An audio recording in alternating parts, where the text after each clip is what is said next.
أما بعد فقد قال الله تبارك وتعالى في القرآن المجيد والفرقان الحميد أعوذ بالله من الشيطان الرجيم بسم الله الرحمن الرحيم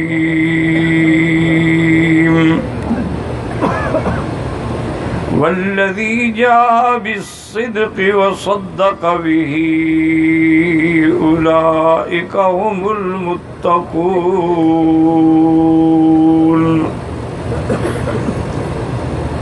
قال النبي صلى الله عليه وسلم فاقتدوا بعدي أبي بكر وعمر أو كما قال النبي صلى الله عليه وسلم صدق الله العلي العظيم وصدق رسوله النبي الكريم ونحن على ذلك لمن الشاهدين ومن الشاكرين والحمد لله رب العالمين رب اشرح لي صدري ويسر لي أمري واحلل عقدة من لساني يفقهوا قولي سبحانك لا علم لنا إلا ما علمتنا إنك أنت العليم الحكيم برادران اسلام، واجب الاحترام بزرگوں، دوستوں، بھائیوں، عزیز نوجوانوں، محترمہ بہنوں، اللہ تبارک و تعالیٰ کے کلام مقدس میں سے ایک آیت مبارکہ اور آقا انعامدار حبیب کبریاء سیدنا محمد مصطفیٰ صلی اللہ علیہ وعلا آلہ واصحابہ وسلم تسلیما کثیرا کثیرا کہ فرامین مبارکہ میں سے ایک حدیث تلاوت کی ہے۔ دعا فرمائیں کہ اللہ تعالیٰ اس عاجز کو معلّہ صحت عافیت کاملہ عاجلہ دائمہ اور حق بات بیان کرنے کی توفیق عطا فرمائیں، آپ کو حق سننے سمجھنے کی اور ہم سب کو حق پر چلنے کی توفیق عطا فرمائیں۔ پروردگار عالم تمام آنے والوں کی حاضری، حج، عبادات، زیارات، خیرات، صدقات منظور و مقبول فرمائیں، اور پوری دنیا میں جہاں جہاں مسلمانوں پہ مظالم ہو رہے ہیں اللہ اور مسلمانوں کی جان، مال، آبرو، عزت کی حفاظت فرمائیں، اور اللہ حرمین الشریفین کو قیامت تک ہر فتنے سے محفوظ فرمائیں۔ میں نے سابقہ درس میں سرکار دو جہاں صلی اللہ علیہ وسلم کی وفات کے بارے میں عرض کیا تھا۔ حضور کی وفات کے بعد چونکہ اللہ کا جو پہلا نظام ہے وہ یہی ہے جو حضور نے فرمایا کہ بنو اسرائیل میں تسوسہم الانبیاء، ان کی سرداری رہبری انبیاء کرتے تھے۔ ایک نبی فوت ہو گیا، اس کے بعد پھر ایک اور نبی آ گیا، لیکن اللہ نے میرے اوپر نبوت ختم کر دی، لا نبی بعدی ولا رسول بعدی، تو اب میرے خلفاء اور میرے صحابہ جو ہیں وہ رہبری کریں۔ تو سیدنا آقا انعامدار رحمت دو جہاں کے بعد جو پہلا مقام ہے وہ ہے سیدنا ابی بکر رضی اللہ تعالی عنہ۔ اچھی طرح کوشش کریں سمجھنے کی۔ سیدنا ابو بکر جو ہیں ان کا نام عبداللہ ہے، ابو بکر جو ہے آپ کی کنیت ہے، اور صدیق جو ہے آپ کا لقب ہے۔ اچھی طرح یاد رکھ لیں، چونکہ ہمارے اہل سنت والجماعت کو نام بھی نہیں آتے سیدنا ابی بکر کا۔ آپ کا نام گرامی عبداللہ ہے، یعنی اسلام لانے کے بعد، اور کنیت آپ کی ابی بکر ہے، لقب آپ کا صدیق بھی ہے اور عتیق بھی ہے، یاد رکھیں یہ دو لقب ہیں حضرت ابو بکر کے۔ اور حضرت ابی بکر کے والد کا نام عثمان ہے اور کنیت ابی قحافہ ہے، اور حضرت ابی بکر کی والدہ کا نام سلمہ ہے اور کنیت ام الخیر ہے۔ قبیلہ بنو تیم سے آپ کا تعلق ہے اور تقریباً 8ویں پشت میں وہ مل جاتے ہیں حضور صلی اللہ علیہ وسلم کے ساتھ۔ اور سیدنا ابی بکر حضور پاک سے 2 سال عمر میں چھوٹے ہیں۔ سیدنا ابی بکر رضی اللہ تعالی عنہ بچپن سے ہی بڑے پرہیزگار، متقی، راست باز اور بہت بڑے اپنے وقت کے تاجر تھے۔ وہ فرماتی ہیں کہ میں نے ایک دفعہ خواب دیکھا کہ آسمان سے چاند زمین پہ آیا اور ٹکڑے ٹکڑے ہو گیا، اور ہر ٹکڑا جو ہے وہ کسی نہ کسی گھر میں چلا گیا، پھر سارے ٹکڑے جمع ہو کے میرے پاس آ گئے۔ اور ویسے خود سیدنا ابی بکر رضی اللہ تعالی عنہ یاد رکھے علم الانصاب کے اور تعبیر رویا کے بہت بڑے عالم تھے، حتیٰ کہ آقا کی موجودگی میں، سرکار دو عالم کی موجودگی میں کوئی خواب دیکھتا حضور فرماتے ابو بکر اس کی تعبیر تم بیان کرو، یعنی اتنا بڑا معبر تھا یہ۔ اور علم الانصاب بڑا مشکل علم ہے، لیکن اس کے بھی وہ اپنے وقت کے مانے ہوئے عالم تھے۔ تو وہ فرماتی ہیں کہ بحیرہ راہب نامی ایک بہت بڑا یہود کا عالم تھا، میں نے اس کے پاس جا کے یہ خواب بتلایا۔ اس نے کہا کہ ابو بکر آپ کے خواب کی تعبیر یہ ہے کہ آنے والے دنوں میں ایک نبی پیدا ہوں گے جو خاتم الانبیاء ہوں، اور سب سے پہلے ایمان لانے والے ابو بکر تم آپ پر ہوگے، اور آپ کے ساتھ ہی ہو گیا تاکہ آخر وقت تک۔ حضرت ابو بکر فرماتے ہیں بہرحال مجھے تو اس وقت یہ تصور ہی نہیں تھا نا کہ نبی پیدا ہوں گے۔ فرماتے ہیں کہ میں یمن میں گیا، ایک ازدی قبیلے کا ایک بہت بڑا عالم تھا، وہ مجھے ملنے کے لیے آیا، الگ لے گیا اور کہنے لگا کہ آپ کا نام ابو بکر ہے؟ میں نے کہا ہاں ابو بکر ہے۔ فرمایا قریش سے ہو؟ میں نے کہا ہاں قریش سے ہوں۔ فرمایا کہ بنو تیم سے ہو؟ تم بنو تیم قبیلہ ہے آپ کا؟ میں نے کہا ہاں بنو تیم سے ہوں۔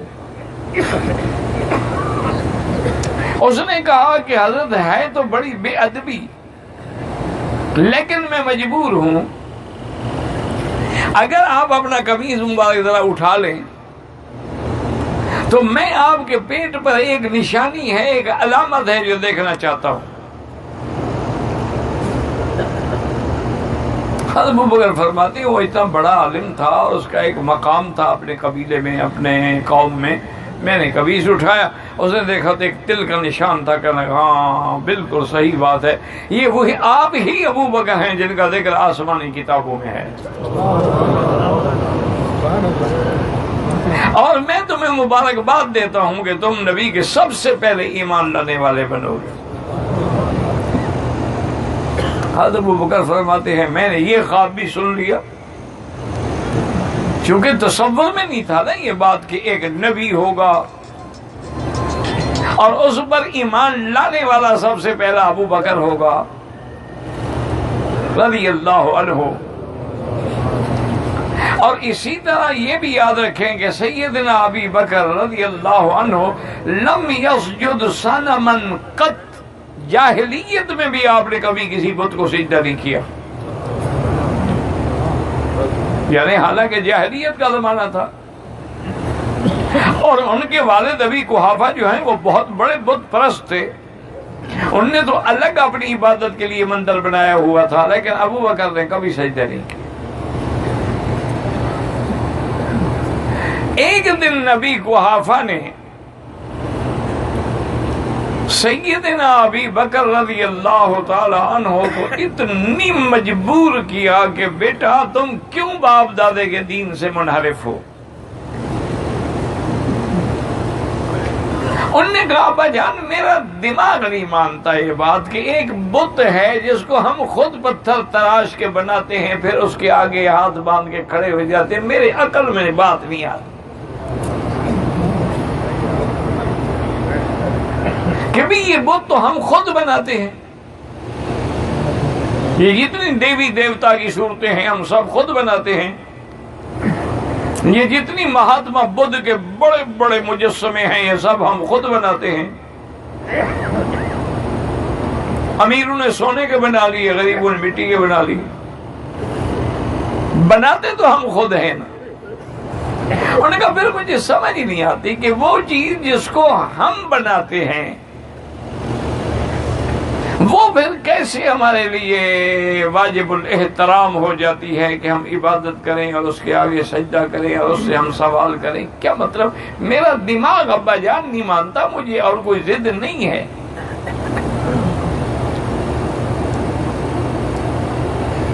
اسی طرح صحیح آثار میں آتا ہے کہ ایک صحابی مسلمان ہونے کے بعد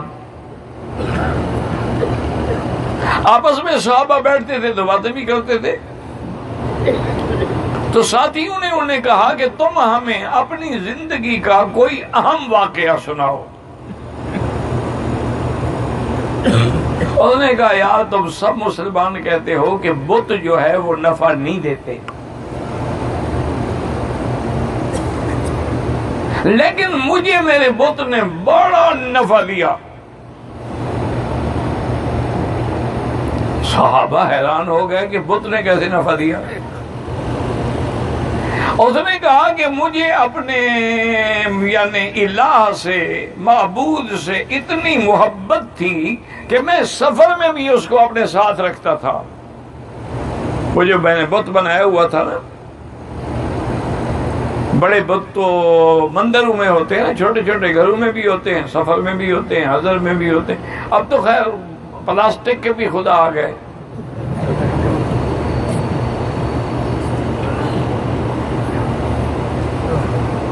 تو وہ کہتے ہیں کہ وہ ہم نے ساتھ رکھتا تھا۔ ایک دفعہ میں سفر کر رہا تھا جنگل میں، صحرا میں، تو میں ہمیشہ میری عادت تھی کہ میں اٹھنے کے بعد پہلے جا کے اپنی ضروریات سے فارغ ہوتا تھا، پھر غسل کرتا تھا، پھر آ کر میں اپنے اس بت کے سامنے عبادت کرتا تھا۔ وہ کہتی ہے میں نے اپنے سامان کے ساتھ ہی اس بت کو رکھا اور خود دور نکل گیا کہ بھی میں فارغ ہو کے چشمے سے پانی شانی وضو شضو کر کے، وضو کا تصور نہیں تھا، وہ اشنان کرتے تھے۔ وہ کہتے ہیں جب میں واپس آیا تو میں کیا دیکھتا ہوں کہ ایک لومڑی جو ہے نا وہ میرے اس خدا پہ کھڑی ہوئی پیشاب کر رہی ہے۔ کسی سہارا سے لومڑی نکل آئی نہیں، لومڑی ہوتی تو بڑی نکال ہے نا۔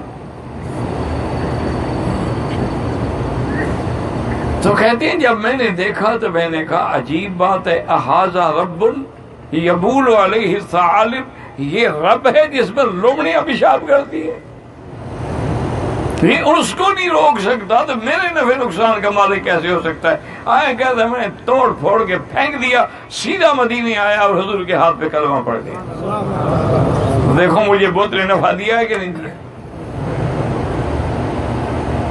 بات سمجھ آ گئی نا؟ اصل بات یاد کرو، دعا کرو اللہ ہماری ہدایت کے فیصلے کر دے، ورنہ لاکھ حج پڑھو وہی کا وہی ہے، داڑھی منڈانے والا منڈاتا ہے، جھوٹ والا جھوٹ بولتا ہے، راشی رشوت کھاتا ہے، سود والا سود کھا رہا ہے، دھوکے دینے والا دھوکے دے رہا ہے، پھر حج کرنے کا فائدہ کیا ہے؟ اسی لیے صحیح حدیث مبارک میں ہے کہ حضور نے فرمایا آخر زمانے میں ایک وقت آئے گا علماء اور پیر شہرت کے لیے حج کریں گے کہ فلاں مولوی نے 50 حج کیے ہیں، اور فرمایا دنیا دار جو ہیں وہ تجارت کے لیے حج کریں گے، اور غریب جو ہے وہ بھیک مانگنے کے لیے حج کرے گا۔ حاجی کوئی ایک ایک ہوگا۔ آج دیکھ لیں جن کے گروپ ہیں، بزنس ہے، حج کا قصہ ہے، وہ ہر سال آ جاتے ہیں. یہ تھوڑا ہے کہ اس کو حج کی محبت ہے، وہ تو اپنا گروپ سنبھالنے آتا ہے. یہ تو بزنس ہے نا، کاروبار ہے. اور پھر ہر حج کے اپنے اپنے پیکج ہیں، یعنی 4 لاکھ سے شروع ہو کر 30 لاکھ کا پیکج ہے کہ 5 اسٹار ہوٹل ہوگا، انٹر کانٹیننٹل ڈشز ہوں گی، اور بنا میں اور وفات میں بھی ہمیں اٹیچ باتھ اور ایئر کنڈیشن خیمے ملیں گے. انا للہ و انا. حضور پاک کو تو چھپر بھی نہیں ملا.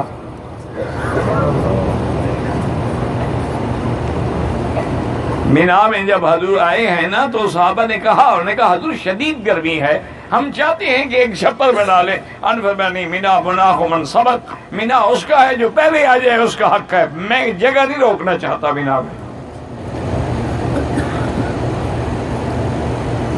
یہ تو اب مسجد بنی ہوئی ہے نا، حضور کے وقت میں کہاں یہ مسجد تھی؟ سرکار دو عالم کے زمانے میں کہاں یہ خیمے تھے؟ بس کپڑا باندھ لیا اور اس کے نیچے بیٹھ گئے بیچارے. کوئی لکڑی کھڑی کر دی، کسی نے خیمہ خود کھڑا کر دیا.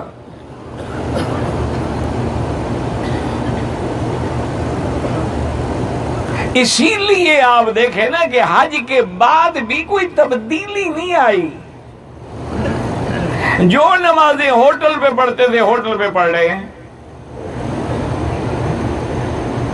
نماز پڑھنے کا طریقہ بھی نہیں آیا کہ ابھی میں نے رکوع میں کیسے جانا ہے، پھر قیام، قعود، سجود، تشہد.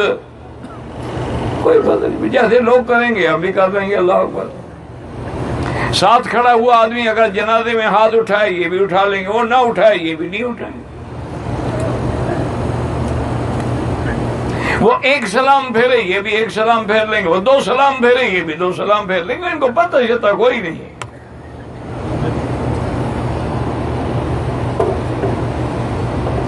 ایمان سے کہیں کتنے حاجی ہیں خدا کے گھر میں بیٹھے ہو، کتنے حاجی ہیں جن کو جنازے کی دعا آتی ہے؟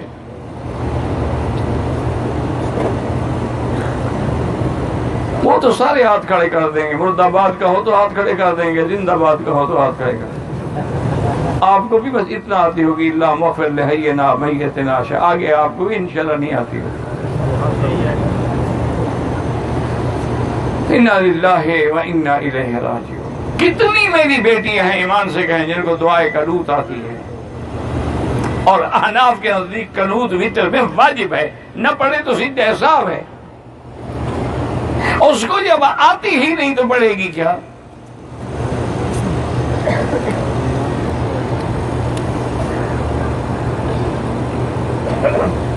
آج کل تو ہمارا وہی حال ہو گیا نا. ہمارے علاقے کے ایک بہت بڑے پیر ہیں، نام تو میں نہیں لیتا غیبت ہو جائے گی. ان کے سجادہ جو تھے وہ مدینہ منورہ میں میرے پاس آئے ملنے کے لیے. بارہ علاقے کے لوگ جو ہیں احترام تو ہوتا ہے نا ایک دوسرے کا، تو کھانا وانا بھی کھایا. دوسرے دن آئے کہتے ہیں جی ہمارے مرید ہیں، انہوں نے ہماری دعوت کا اہتمام کیا ہے اور انہوں نے میرے ذمہ لگایا ہے کہ ہمارے کہنے پر تو مکی صاحب نہیں آئیں گے، اگر آپ کہیں تو شاید آ جائیں. آپ مہربانی کریں میری عزت رکھ لیں. میں کہا اللہ کے بدلے چلو میں کون سا اتنا بڑا آدمی ہوں. میں تو اس لیے لوگوں کی دعوت پہ نہیں جاتا کہ میں ان کو بدلہ بھی تو دے سکوں نا.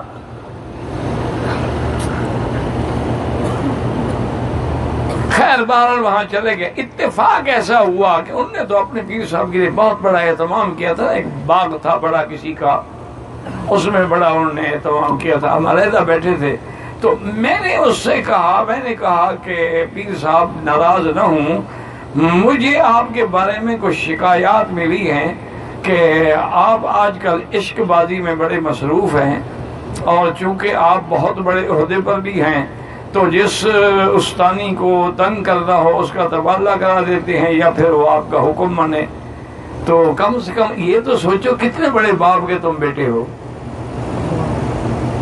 کیا کر رہے ہو. وہ بڑے آرام سے سنتا رہا. جب میں نے بات تقریر شکریر اپنی ختم کی نا، کہتا ہے مکی صاحب آپ نے بھی ہمارے بڑوں کو نہیں دیکھا، وہ ہمارے بھی باپ تھے.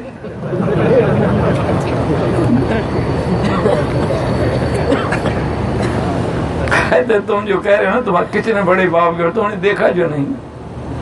ہم نے تو یہاں عشق کمایا، وہ تو صحرا میں دھکے کھاتے رہے۔ انا للہ وانا الیہ راجعون ولا نقول الا لا حول ولا قوۃ الا باللہ العلی العظیم۔ آج ہی میں پڑھ رہا تھا، حضرت باعزید بستامی فرماتے ہیں کہ میں نے ایک بندے کو دیکھا کعبۃ اللہ کا طواف کر رہا ہے اور رو رو کے فریاد کر رہا ہے کہ اللہم انی اعوذ برضاک من سخطک وبمعافاتک من عقوبتک۔ یا اللہ میں تیری رضا کے ساتھ تیرے عذاب سے پناہ مانگتا ہوں، میرے پاس کوئی عمل نہیں۔ سارے طواف میں رو رو کے دعا مانگتا رہا۔ جب فارغ ہوا میں نے دیکھا کہ اس کی ایک آنکھ بیچارے کی نہیں ہے، میں نے کہا بات کیا ہے؟ اس نے کہا بات یہ ہے کہ میں نے طواف کرتے ہوئے ایک لڑکی کو دیکھا تھا کہ قدرت کی طرف سے ایک تماچا پڑا اور میری آنکھ نکل گئی۔ غیب سے آواز آئی کہ تم میرے مہمانوں کو دیکھتے ہو؟ یہ تو ضیوف الرحمان ہیں، اللہ کے مہمان ہیں۔ لڑکی ہے، مرد ہے، عورت ہے، بوڑھا ہے، یہ سب اللہ کے مہمان ہیں۔ جو مہمانوں کو چھیڑو گے تو میزبان کیسے تمہیں معاف کرے گا؟ کہتے اس صدا کو رو رہا ہوں۔ تو اس لیے خدا کے لیے جتنے دن اللہ مکہ مدینے میں نصیب کرے، نظروں کو جھکا کے چلیں، اٹھا کے نہ چلیں۔ میری بیٹیاں بھی میک اپ سنگار سے اجتناب کریں، میری بیٹیاں بھی لون کے کپڑے پہننے سے اجتناب کریں، بال کھولنے سے اجتناب کریں۔ سر سے لے کر پاؤں تک عورہ جو ہے وہ عورہ ہے، اس کا ایک ذرا بال بھی کھلے ہوں تو نماز نہیں ہوتی ہے۔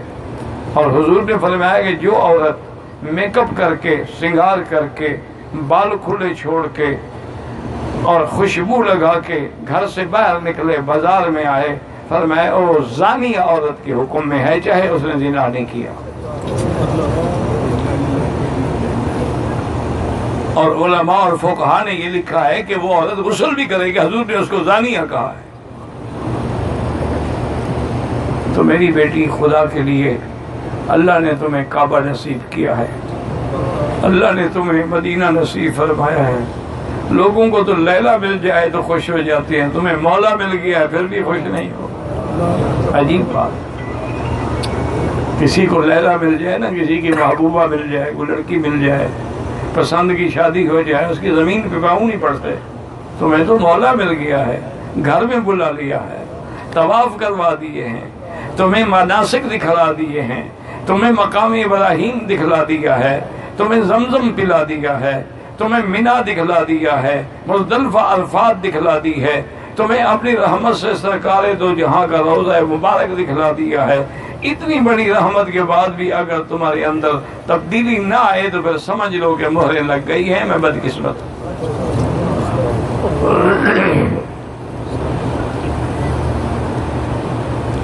تو سیدنا ابی بکر رضی اللہ تعالی عنہ کبھی بت کو سجدہ نہیں کیا۔ ابی قحافہ نے مجبور کیا۔ ابی قحافہ کنیت ہے، یاد رکھو، نام عثمان ہے۔ اچھا، یہ بھی شرف ابو بکر کو ہے کہ جن کا ابا بھی مسلمان ہوا، اماں بھی مسلمان ہوئی، بیوی بھی مسلمان ہوئی، بیٹے بھی مسلمان ہوئے، بیٹیاں بھی مسلمان ہوئی۔ یہ شان صرف ابو بکر کا ہے۔ کہتے رضی اللہ عنہ۔ اور یار حاجی کیا ہو گیا تمہیں؟ تنگ آ گئے ہو تو جاؤ اپنے گھر، کیوں خواہ خواہ کہ میں ستاتے ہو؟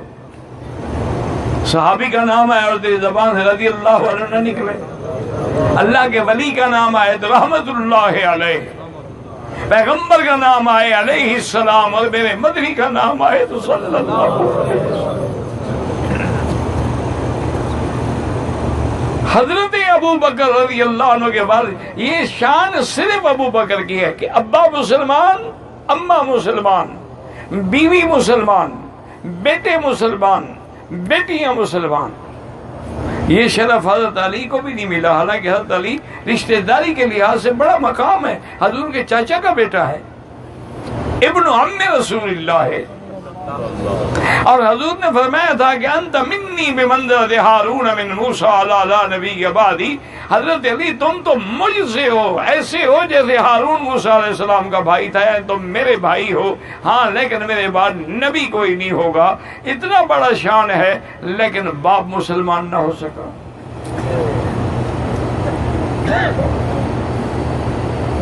ابی طالب جو ہے وہ محسن محمد مصطفیٰ ہے۔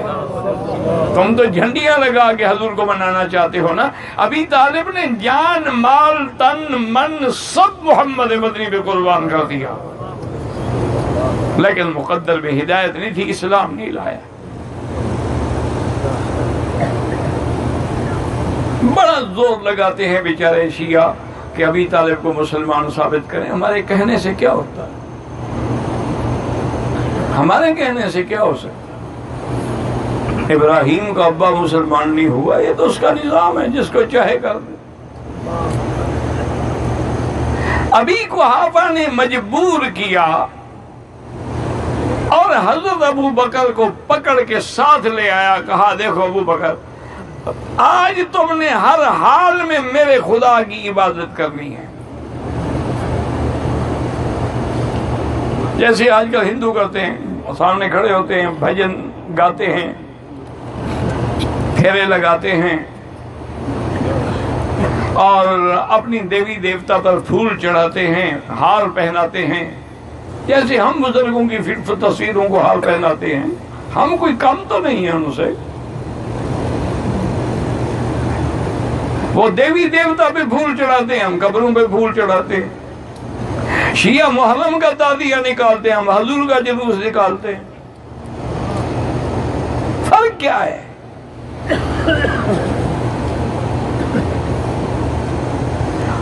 ابھی بکر نے دیکھا کہ آج ابا چھوڑنے والے نہیں، انہوں نے کہا ابا جان آپ ایسا کریں، آپ جائیں، آج میں تنہائی میں آپ کے خدا سے باتیں کروں گا۔ باپ ہے، خوش ہو گیا، چلا گیا۔ حضرت ابو بکر نے دیکھا کہ ابا چلا گیا تو اسے کنڈی بند کی اور آ کے بت کے سامنے کھڑے ہوئے، کہنے لگے دیکھو بات سنو، مجھے پیاس لگی ہے، پانی پلاؤ۔ کہنے لگا اچھا اگر پانی نہیں ہے تو کوئی کھانا وانا تو کھلاؤ۔ کیا خیال ہے آپ کا، بت پانی یا کھانا کھلاتے؟ ہاں جی، نہیں سیدھی بات کرو۔ اچھا تم اگر پیر کی قبر پہ جاتے ہو شہباز قلندر، تمہیں کھانا کھلاتا ہے؟ نہیں کھلاتا، پانی شانی بھی نہیں پلاتا۔ حضرت داتا صاحب کی مزار پہ تو ملتا ہوگا نا، وہ لنگر لوگ پکاتے ہیں کہ داتا صاحب پکاتے ہیں؟ خدا سے ڈرو، خدا کے گھر آئے ہو تو اب واپس جاؤ تو توحید کے سپاہی بن کے جاؤ اور سنت کے شہدائی بن کے جاؤ۔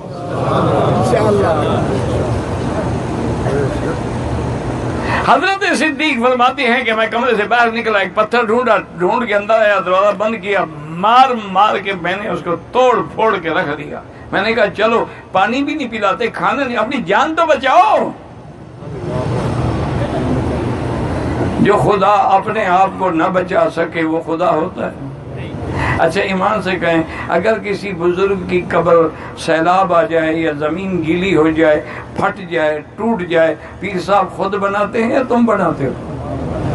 ہاں جی، نہیں سیدھی بات کرو، بات کھری کرو، مانو یا نہ مانو۔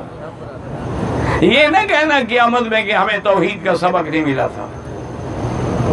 اچھا مزارات میں جو ہر سال تم چادریں ڈالتے ہو، وہ چادریں اگلے سال تم اتارتے ہو یا پیر صاحب اتار کے نئی خود ڈال لیتے ہیں؟ تو جو چادر بھی نہیں اتار سکتا تمہیں چادر دے سکتا ہے؟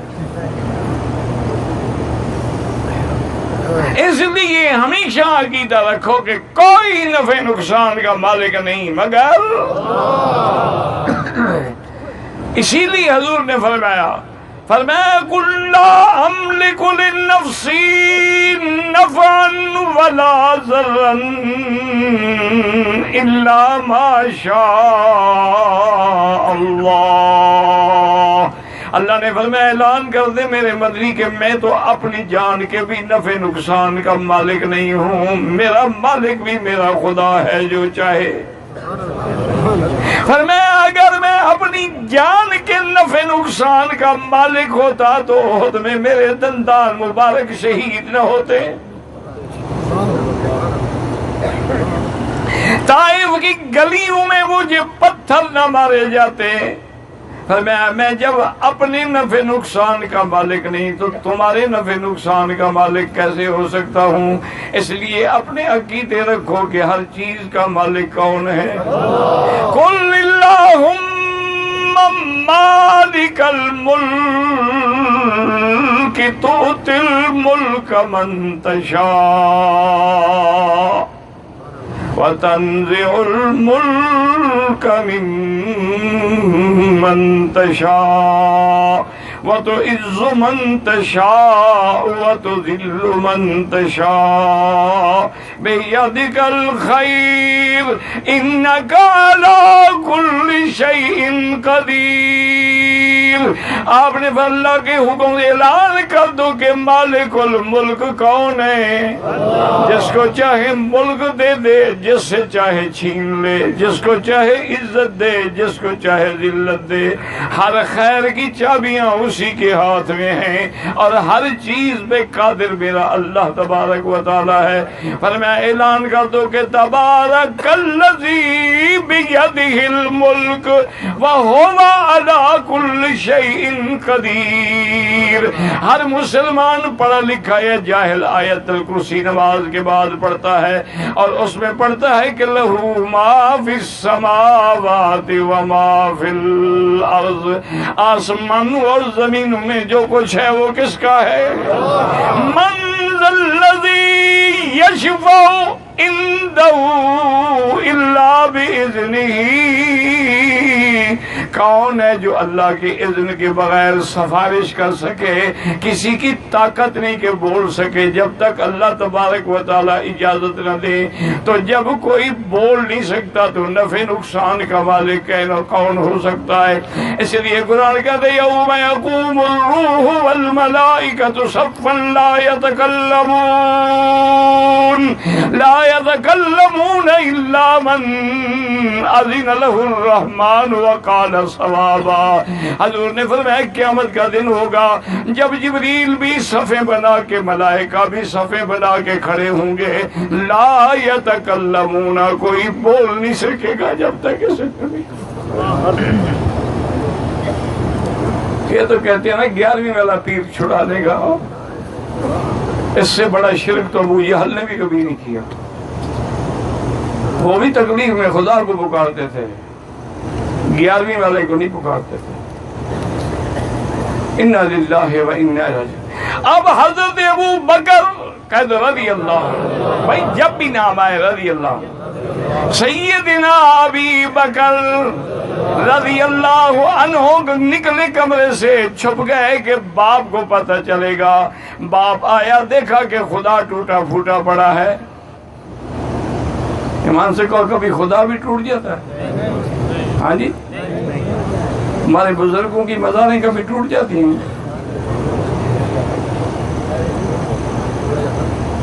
ان کے خدا ٹوٹ جاتے ہیں، تمہارے خدا نہیں ٹوٹتے، بڑے مضبوط ہیں۔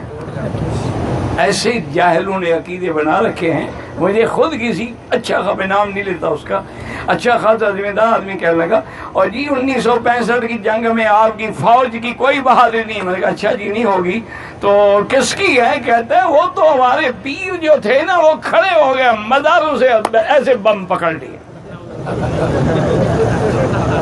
میں نے کہا جی 1971 میں سارے پیر ناراض ہو گئے، ایک بم بھی نہ پکڑ سکے۔ خدا کا خوف کرو، صحیح عقیدہ رکھو کہ الحرب سجال بیننا و بینہم۔ حضور نے فرمایا جنگ ہمارے درمیان اور دشمن کے درمیان میں ایک ڈول ہے، کبھی وہ کھینچ لیتے ہیں، کبھی ہم کھینچ لیتے ہیں۔ کبھی فتح ہوتی ہے، کبھی شکست ہوتی ہے۔ فتح ہوتی ہے اللہ فتح دے کے آزماتے ہیں، شکست ہو تو شکست دے کے آزماتے ہیں۔ تھوڑی دیر گزری تو ابھی قحافہ لال انگارہ ہو کے گھر میں آئے اور ڈھونڈ رہے ہیں کہ این ابی بکر۔ ماں تھی آخر سمجھ گئی کہ ابا ناراض ہے۔ نے کہا کیا بات ہے؟ انہوں نے کہا کیا بات ہے؟ تیرے بیٹے نے آج میرا خدا توڑ دیا۔ اچھا خدا ہے جس کو بیٹا توڑ دے؟ خدا نہ ہوا مذاق ہوئی.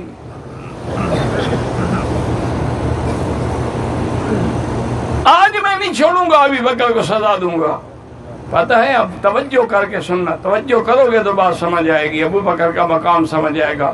ابو بکر کی والدہ نے، بی بی نے عرض کیا کہ ابی قحافہ میرے بیٹے کو کوئی بات نہ کہنا، کوئی ڈانٹ ڈپٹ نہ کرنا. ان ابنی ھذا لہ شأن، مجھے معلوم ہوتا ہے اس میرے بیٹے کا کوئی بہت بڑا مقام ہے اللہ کے ہاں.